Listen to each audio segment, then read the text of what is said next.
Монголын хуульчдын холбоо хуульч аппликейшн танилцуулга. Нэвтрэх хэсэг.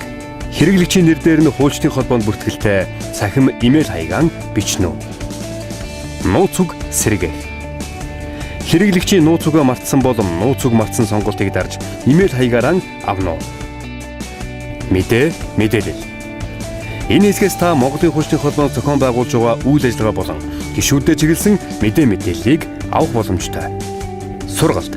Эрхэм хуульчдаа сургалтын кредит багц цагийн мэдээллийг оноор харах боломжтой. Мөн онлайн видео сургалт үзэх, зарлагдсан сургалтанд бүртгүүлэх, сургалтын төлбөрөө онлайнаар төлөх зэрэг мэдээлэл багтсан болно.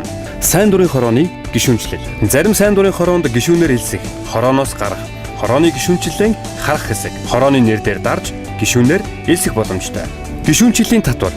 Гишүүнчлэлийн татвараа оноор нь шүүж харах, хизээ ямар банкар татвар төлөлт хийснээ харах, төлөвлөсөн сэргээсэн болон хөнгөлөлт татварын үлдэгдэл зэргийг харах боломжтой юм. Сонгуулийн систем. Сонгуулийн цахим систем энэ хэсэгт та өөрийн гишүүнчлэлтэй хорооны удирдах зөвлөл болон тэргүүний сонгуульд нэрэн дэвшүүлж санал өгөх боломжтой. Мөн хуульчдын их хурлын зөвлөлийн гишүүний сонгуульд оролцох боломжтой.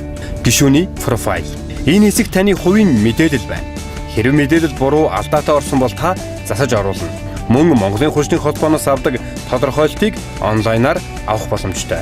Тодорхойлт авах хуульч нь сургалтын болон татварын үлдэгдэлгүй байхыг анхаарна. Уг тодорхойлт нь хуульчдын холбооны QR кодтой учир хуулбарлах боломжгүй болно. Монголын хуульчдын холбоо